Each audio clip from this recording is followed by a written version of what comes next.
Damai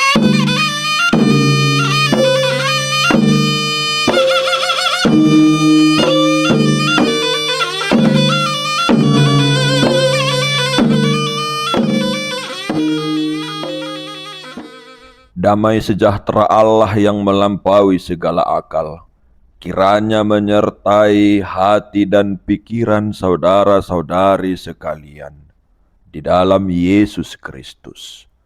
Amin.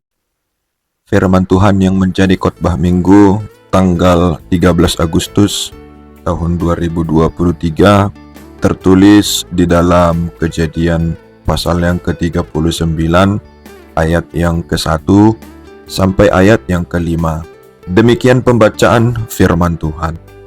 Adapun Yusuf telah dibawa ke Mesir, dan Potifar seorang Mesir, pegawai istana Fir'aun, kepala pengawal raja, membeli dia dari tangan orang Ismail yang telah membawa dia ke situ.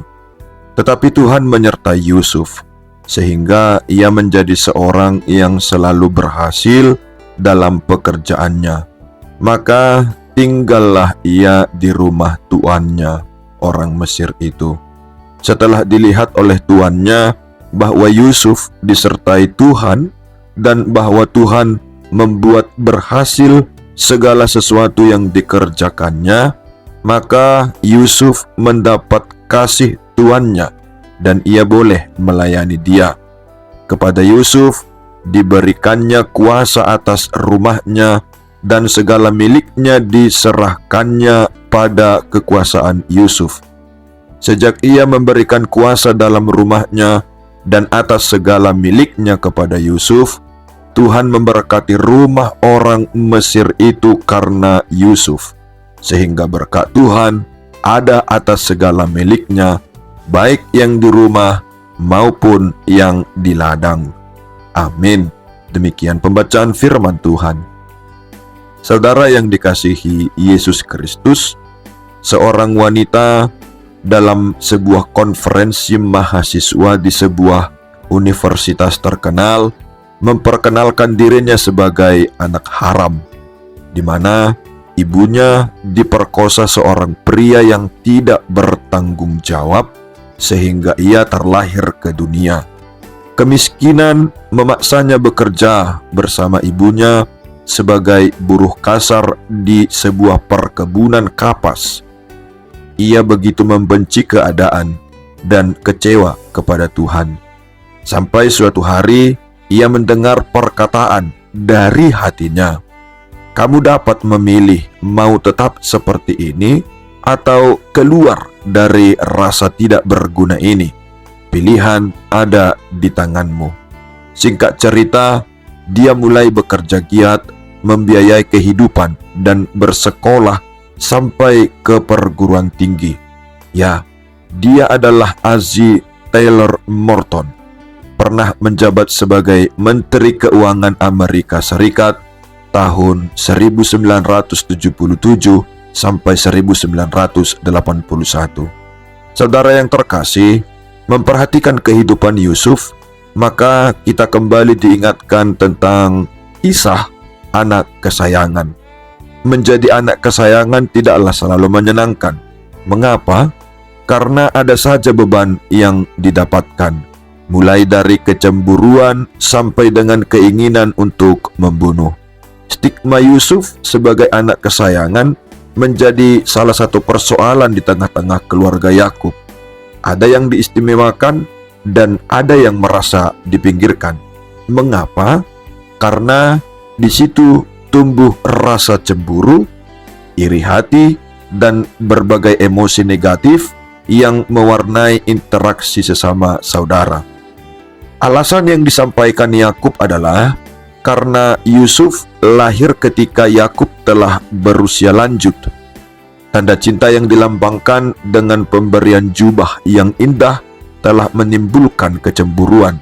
Pengistimewaan ini telah menimbulkan keterpecahan di dalam keluarga Yakub yang ditandai dengan sikap pengasingan terhadap Yusuf melalui tindakan kebencian dan sapaan yang tidak ramah.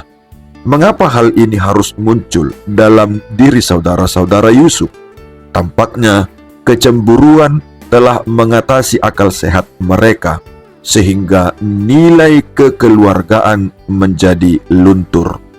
Tindakan kejahatan menjadi nyata dengan adanya konspirasi bagi yang seperasaan, agar mereka yang terpinggirkan itu dapat eksis. Menjauhkan saingan dengan bermaksud untuk membunuh, itulah yang muncul dalam konspirasi itu.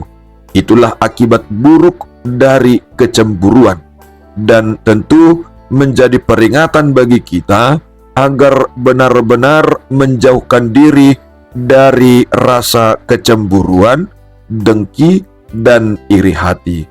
Namun, kisah itu tidak sampai di situ saja. Dari tengah-tengah mereka yang bersaudara itu, ada juga yang tidak tega, yaitu Ruben. Dan perubahan kesepakatan dari membunuh berubah menjadi menjual.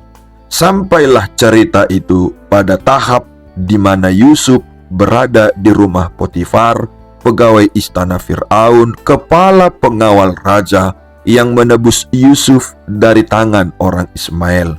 Saudara yang terkasih, penyertaan Tuhan dalam diri Yusuf adalah bagian yang sangat penting untuk diperhatikan, dan itu mewarnai perjalanan kehidupan Yusuf.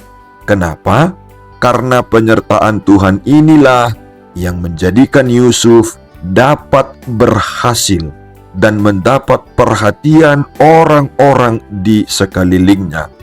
Segala bentuk kekerasan yang telah didapatkan dibuang dari antara saudara-saudara sebagai orang yang tidak berdaya. Bahaya yang mengancam silih berganti dalam kehidupan, namun selamat. Bukankah itu bukti dari penyertaan Tuhan? Saudara-saudara yang tidak menginginkan Yusuf hadir di antara mereka, namun di pihak lain Tuhan justru memakainya hadir dan berkarya di tempat asing, jauh dari kebiasaan hidup, jauh dari sanak saudara, jauh dari kemanjaan sebagai anak yang disayangi. Tuhan benar-benar hadir dalam kehidupan Yusuf, tidak meninggalkan sang anak yang dibuang. Penyertaan dalam kisah ini mendapat penekanan khusus, yaitu konsep Tuhan yang menyertai atau memberkati Yusuf muncul berkali-kali. Konsep ini juga muncul di awal dan akhir kisah, menyiratkan bahwa penyertaan Tuhanlah yang berperan penting dari awal sampai akhir. Di akhir cerita secara keseluruhan, Yusuf mengakui bahwa kedatangan dan keberhasilannya di negara Mesir adalah karena Tuhan yang menyuruh dia ke sana. Walaupun saudara-saudaranya mereka-rekakan yang jahat, tetapi Yusuf mengetahui bahwa Tuhan menggunakan semua itu untuk kebaikannya. Penyertaan Tuhan selalu ada di setiap fase kehidupan Yusuf. Penyertaan Tuhan menyiratkan bahwa sekalipun Yusuf mengalami perubahan situasi dari tangan pedagang Midian ke Potifar, namun penyertaan Allah tidak pernah berubah. Penyertaan Tuhan membawa berkat bagi Yusuf, dan pada gilirannya kehadiran Yusuf menularkan berkat bagi tuannya. Sekali lagi, ini karena penyertaan Tuhan. Saudara yang terkasih, penyertaan Tuhan juga dipaparkan sebagai sumber keberhasilan Yusuf. Penyertaan Tuhan membuat Yusuf menjadi kesukaan Potifar maupun kepala penjara. Penyertaan Tuhan bukan hanya mendatangkan kebaikan bagi Yusuf, tetapi juga orang di sekeliling Yusuf. Berkat penyertaan Tuhan, Yusuf mampu membantu semua pekerjaan dari tuannya. Kehadiran Yusuf bahkan menjadi alasan mengapa Tuhan memberkati tuannya. Dengan kata yang lebih sederhana, Yusuf telah menjadi berkat untuk orang lain.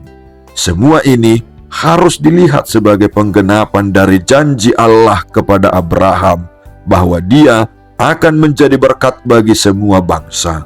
Dengan demikian, kita dapat mengatakan bahwa tema utama dari Kejadian 39 bukanlah tentang kesuksesan Yusuf, tetapi kesetiaan Allah terhadap janjinya. Walaupun Tuhan adalah penentu keberhasilan Yusuf, tetapi bukan berarti Tuhan tidak melibatkan aspek manusia. Kegagalan manusia memang tidak dapat mengubah rencana Tuhan, namun Tuhan tetap menyertakan tindakan manusia dalam realisasi rencananya. Allah tetap memperhitungkan ketaatan umatnya. Demikian pula dengan kasus keberhasilan Yusuf.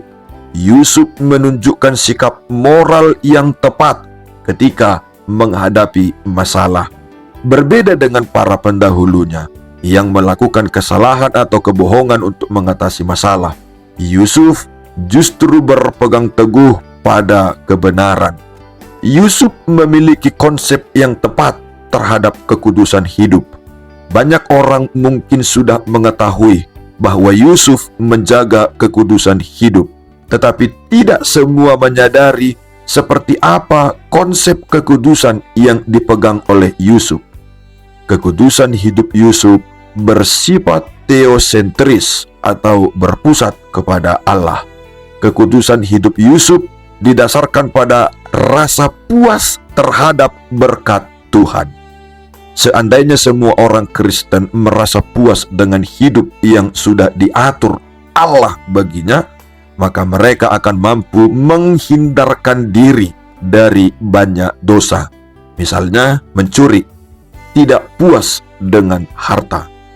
Menurut Plato, orang pintar ialah yang rasionya mengontrol perasaan, lalu perasaan mengontrol kemauan dan kebebasannya. Bagaimana dengan kita? Saudaraku, karya-karya Tuhan adalah berkat bagi kita. Menyadari janji berkat Tuhan sering akan menjadi momen yang penuh pengharapan bagi banyak orang. Namun, kemudian sering juga hanya bersifat sementara. Ketika kembali menghadapi persoalan hidup dalam kehidupan sehari-hari, orang kembali pada sikap hatinya yang dahulu, yang sering meminta bukti dahulu, melihat dari kacamata duniawi dan tidak merasa nyaman bila hanya melihat dengan mata rohani dan berjalan dalam iman. Ketika persoalan datang bertubi-tubi, banyak orang kehilangan iman dan berpindah pada rasionalisasi. Tetapi Yusuf memberikan contoh nyata bahwa pertolongan Tuhan benar-benar akan datang. Yusuf dipenjara selama bertahun-tahun. Ia kemudian baru dibebaskan kembali dari penjara oleh karena penafsiran mimpi. Bayangkan bertahun-tahun dalam penjara, walaupun sebenarnya Yusuf tidak bersalah. Namun Yusuf tetap dalam iman dan karya yang benar di hadapan Tuhan dan manusia. Suatu pelajaran bagi kita untuk menjalani masa-masa sulit, masa-masa penantian jawaban Tuhan dengan penuh iman, harap, setia berdoa, terus belajar berhikmat, dan bekerja dengan rajin. Kesulitan berat yang dihadapi Yusuf tidak membuat Yusuf berubah menjadi orang yang frustasi, stres, pahit hati, merajuk, kehilangan iman, dan akal sehat. Melainkan Yusuf tetap setia, dan kesulitan-kesulitan yang dihadapinya berhasil menjadi batu loncatan untuk kehidupan yang lebih baik dan membawa berkat bagi orang-orang di sekitar Yusuf, bahkan bagi bangsanya. Saudara yang terkasih, penyertaan Tuhan dalam kehidupan kita juga pasti telah terbukti. Namun, kalau kita masih ragu tentang hal ini, maka marilah kita membuka mata iman dan mata hati kita untuk melihat pekerjaan Tuhan dalam kehidupan kita. Karena banyak pekerjaan Tuhan terjadi dalam kehidupan kita dan di sekitar kita. Namun banyak orang tidak dapat melihat karya Tuhan yang indah itu. Keberadaan Tuhan bisa dilihat dari karyanya. Ibarat kita melihat sebuah mobil baru parkir di depan rumah kita. Apakah kita dapat berkata bahwa ribuan komponen dari mobil itu terkumpul sendiri, kemudian mobil itu terdesain sendiri secara otomatis, kemudian muncul di rumah kita? Pasti tidak demikian. Pastilah ada yang menciptakan, membuat mobil itu, dan orang membawanya sehingga dapat kita gunakan. Namun, banyak orang tidak memahami, tidak mengerti, dan tidak mempercayai, tidak dapat melihat bahwa karya Tuhan nyata. Berkat karya Tuhan sesungguhnya sudah hadir dalam kehidupan kita. Begitu banyak godaan dunia yang selalu ada dekat dengan kita, yang setiap saat seperti singa mengaum-aum dan siap menerkam kita. Godaan seperti kekuasaan, uang, harta, jabatan, popularitas, teknologi, dan lain sebagainya. Kalau kita tidak kuat dan tidak berani mengambil resiko untuk tetap pada jalan menurut firman Tuhan, maka kita akan jatuh ke dalam dosa. Karena itu, kita terus diingatkan untuk menjaga kesetiaan kita kepada Tuhan. Menghadapi godaan-godaan dunia saat ini, komitmen pribadi sangatlah penting. Yusuf mampu melewati segala godaan dan pergumulan yang terjadi di dalam hidupnya. Salah satu kunci Yusuf adalah mempertahankan gambar diri yang benar seturut dengan kehendak Allah. Yusuf tidak terjerumus dalam penggambaran-penggambaran diri yang membuat hidupnya semakin terpuruk, melainkan Yusuf menemukan cara agar hidupnya bisa bangkit dan tetap melakukan apa yang bisa dia lakukan sebaik mungkin. Bagi Yusuf, apapun yang terjadi dalam hidupnya, aku ini orang yang disertai oleh Allahku. Bagaimana dengan kita? Bagaimana kita menggambarkan diri kita ketika berhadapan dengan sebuah pergumulan di masa sekarang? Dapatkah kita sebutkan penggambaran diri macam apa yang mampu membangun kehidupan kita sebagai orang percaya? Dan dapatkah kita menyebutkan penggambaran diri macam apa yang mampu menghancurkan kehidupan kita sebagai orang percaya? Tuhan Yesus memberkati. Amin. Mari kita berdoa. Allah Bapa yang baik, kami sungguh sangat bersyukur buat kebaikan-Mu yang tak terhingga dalam hidup kami sampai saat ini. Tuhan selalu menyertai, menguatkan, menolong, dan memberkati kami. Mampukan kami untuk menjadi berkat kepada keluarga kami, saudara-saudari kami, lingkungan kami, sekolah kami, pekerjaan kami, gereja, dan segala hidup kami, agar melalui diri kami, Tuhan semakin dipermuliakan. Kiranya melalui firman-Mu yang telah kami terima, kami semakin dimampukan untuk semakin sadar atas berkat yang telah kami terima, dan menjadi saluran berkat kepada apa dan siapapun.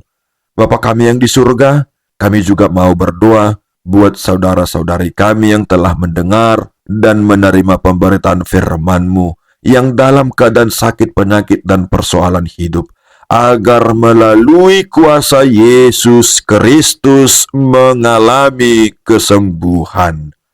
Amin.